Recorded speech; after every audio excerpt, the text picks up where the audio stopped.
welcome to the NewsX Sunday Guardian Roundtable.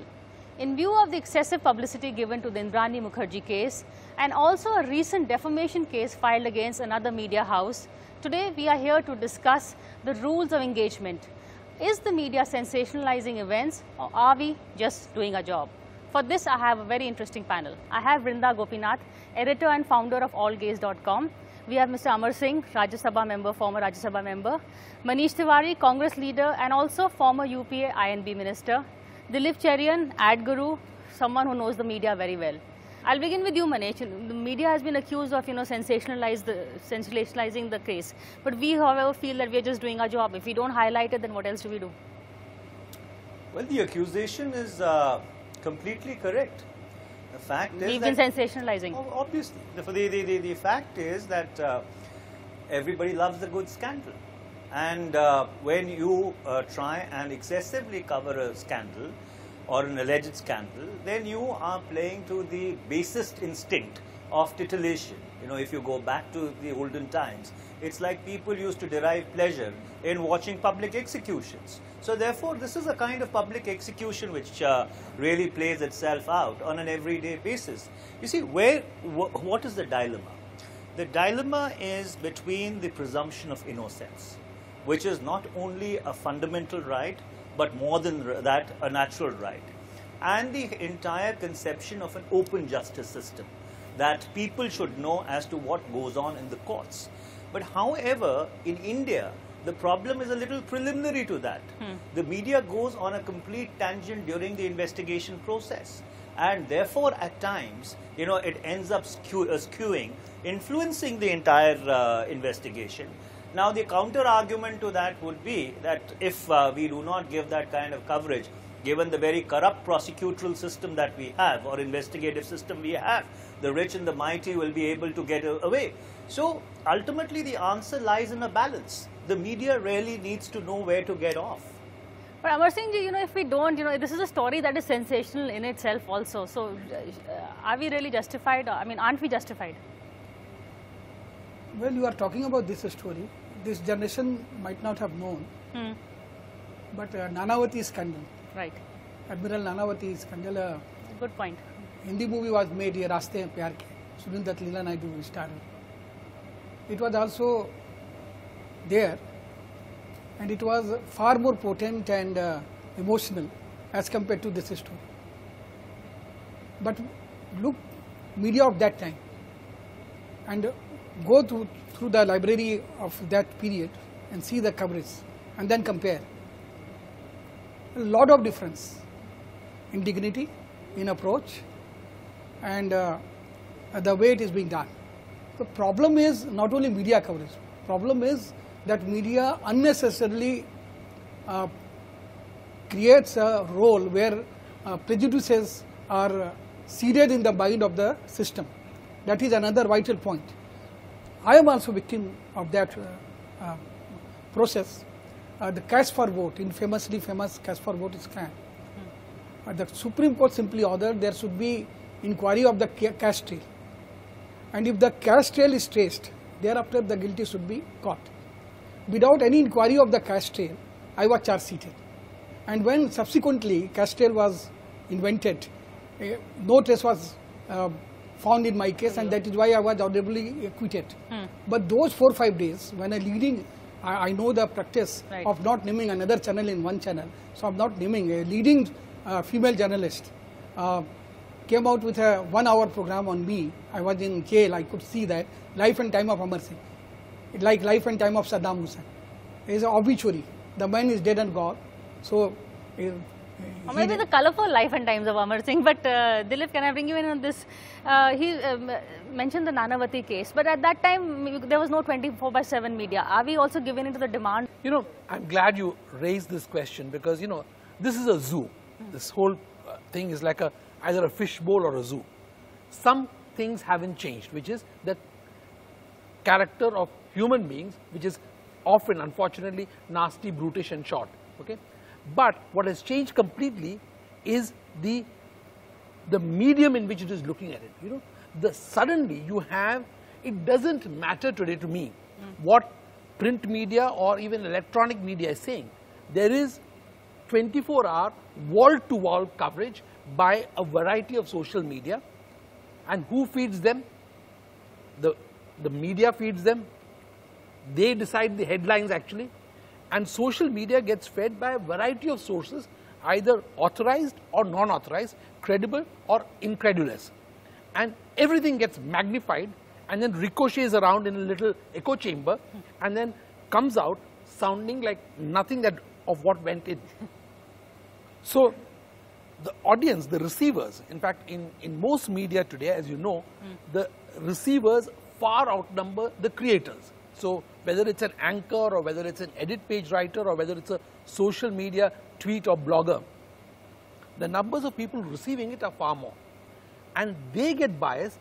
And today, in fact, my anxiety is that media is actually being led in certain directions by the force of public pressure. And it no longer plays the role of a fourth estate, which is a standalone pillar. And that's very worrying if you ask me, because they no longer inform or analyze. They just follow the trend. And there's a wave of public opinion which sometimes they create, sometimes they modulate. But there is a wave of public opinion which is actually happening independent of the so-called conventional media. Which brings us to you, the social media, the web media. That's also playing a big role, Vrinda, in dominating the news today. Well, one is, I think what we should call ourselves is this breaking news nation. We have just become now all about breaking news, and everything, your politics, everything is decided by the breaking news. So there's this rush for breaking news. But to come back to what you were saying, is that, there's so many medias. I essentially come from the print media, but we follow very strict guidelines. Now, I'd like to ask you, Manish, as former INB minister and a legal expert, why are those kind of guidelines not there for any other media, which is now running the show, literally? Whether it's television, I mean, the things that television anchors talk on television, we wouldn't dare write in print because you can just be hauled up and thrown into court. And social media is another, with Twitter and Facebook, actually sets the, the mood of what's going to happen. You can, at one level it's great because, it gives you space to people and voices which never had that voice before. So, whether it is the Maoists, whether it's women, whether it's women who are getting harassed on the road, it gives them that fabulous space which was never there before. Yet, how do you rein in something? Because this is really a breaking news nation in the end. And they tried it with 66A, Manish, but that didn't work. See, ultimately, if you look at the Indrani case or any other case, at the bottom of it is not the quest for truth. It's not the quest for justice. It's not to get somebody who's unfortunately become a victim any redressal to justice. It's about plain, simple TRPs. It just makes for good TRPs because it titillates people. It's like the Sydney Sheldonization of the entire media space. And when Vrinda asked that question, that haven't you tried to rein them in? Well, of course, there is a legal architecture which exists. The Cable Television Networks Regulation Act, which has a program code, which has an advertising code, which you are supposed to adhere to. And in certain cases, when action is taken, then you have the media absolutely screaming that freedom of speech and expression is being impinged upon. I'll give you a classical example which has nothing to do with titillation. The Muzaffarnagar riots. The manner in which the Muzaffarnagar riots were covered, unfortunately, brought about a situation whereby certain leading television channels had to be show-caused. And eventually, when the punishment was prescribed, all of them were jumping up and down. Not because on the merits or the demerits of the show cause, but on something as fundamental as you are assaulting our freedom of speech and expression. So therefore, unfortunately, as you said, that we have become a nation of complete anarchists. And unfortunately, the media space, the 24/7 media, including the new media, leads that assault. So till the time we are not able to get agreed rules of engagement into place, I am afraid justice will continue to be a casualty. Mr. Singh, you know the Mukherjees well. Do you think, their lives, their whole sensational trials and all that? I mean, in the sense, we are playing to the Sidney Sheldonization, but their lives are also something that, people want to know. There's also the need to cater to the TRPs. Doesn't the First public of all, want to know more? I don't know Mukherjees. I know Mukherjee, Mr. Peter Mukherjee. Mukherjee. And Mrs. Mukherjee, I have not known her at all. So I will put the record straight. And second thing that I beg to differ with my esteemed colleague, Sidney Sheldon has got some standard. It has become like Jackie Collins' novel. Oh my God. We've moved from Wherever- Sidney Sheldon to Jackie Collins, Vrinda. Wherever there is some passion, if passion is not there, then passion is created. Look in the case of Shashi and Sunanda. Yes, that's a good comparison. And I was unnecessarily misunderstood that I am against Shashi. I am for Shashi, on the contrary. Sunanda was a friend of mine, and when police said that she was murdered, at that point of time, after a long spell, I offered myself, unlike my other friends who immediately spoke what they had to. I told when police summoned me, but thereafter there was a media spree at my doorstep, but I did not talk a word to media. Because what I shared with investigators, why should I share that with media? But that does not mean that Shashi is a criminal. But the way media castigated Shashi thereafter, as if before court's verdict and charge sheet, he is already charge sheeted. This is very unfair. I am not giving him the basic essence of law, as Manish said earlier, that everybody is innocent unless proved guilty. So that right you cannot take away from Shashi Tharoor or from Amar Singh or from Manish Tiwari or for that matter from even Peter Mukherjee or Indrani, howsoever heinous crime they have committed. But without the investigation is being done, even the process of investigation is being highlighted like a Jackie Collins story, that, oh, media, the investigators recreated murder, they went the spot, they threw torchlight, and the dead body was pulled up, as if there is some visual screening of the entire episode. Well, that is how they present it, that is the media. But Dilip, at least we are keeping the pressure on the case, say that for the media. I think the pressure is something that needs to be highlighted because of the fact that there is recognition in large parts of society that the justice system, as Manish said, does not work in the manner it should, where people of a certain kind, of a certain ilk, where interests of a certain category of people are involved. And that therefore deserves a higher level of media scrutiny. But in this case, it so happens that there is a coincidence between what Amar Singh ji is saying of the Jackie Collins typology of characters, which makes for great titillation, and that is why the novel suddenly deserves a television serial kind of audience. In fact, most serials must have been very jealous of the kind of audience that this show has got. Okay, but I think that is a role that media will continue to play. The only thing that I have against media is that there are a range of similar issues. For example, the kind of shoddy coverage they gave in recent times to what was happening in Manipur is a shocking example where they go for the lowest common denominator of interest and not highlight something which is perhaps far more significant, which is where media should actually be playing a role. So they should drive media interest into those things. Instead, when does the Northeast get covered? When people take trains and get out of Bangalore because of a so-called SMS threat. So, in some senses, the underprivileged and the undercovered fall into the category which I think deserves far greater media attention. That doesn't take away from the fact that I agree with you that media scrutiny is what actually drives and ensures that in some cases justice is served. Vrinda, Sidney Sheldon, Jackie Collins, what do we say? Well, the thing is that media heat is there, but when there's a sensational case, but does it actually enlighten you? You see, that I think is the difference, whether you may have a lot of heat that is generated through the media, but does it really enlighten you in the end? Because after all, in the last 6 days, how long can you keep showing you know, the Raigad forest and police trampling. So in the end, I think the TRPs, people are just going to start getting bored if you don't have enough to tell them. Which is why I think I want to bring back the sensationalization comes from the people who are feeding you the news. For instance, the police, like we were discussing earlier, that I think the Bombay police have been very restrained in not letting out this idiotic, you know, honor killing, or it's incest, or it's unlike the Arushi case where the UP police had come out right from day one saying it's either a molestation or a rape or honor killing, to the point that Rakesh Maria, to say something like, he's saying, I'm not saying anything because I don't want it to turn into another Arushi case, says a lot about his counterparts in Uttar Pradesh. I mean, that is shocking.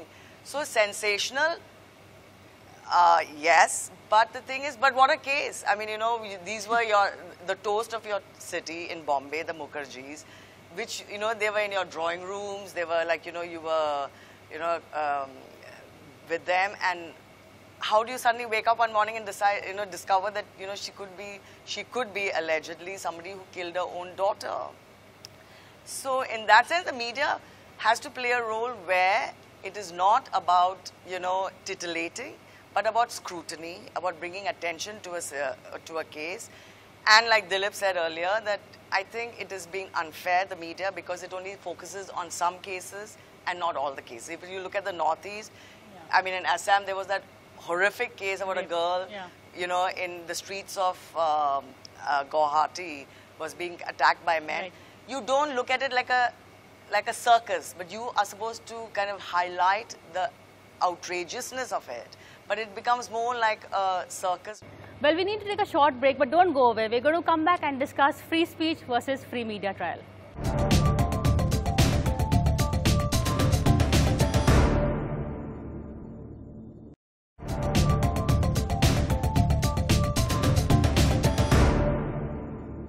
Welcome back. We're here in this roundtable discussing trial by media.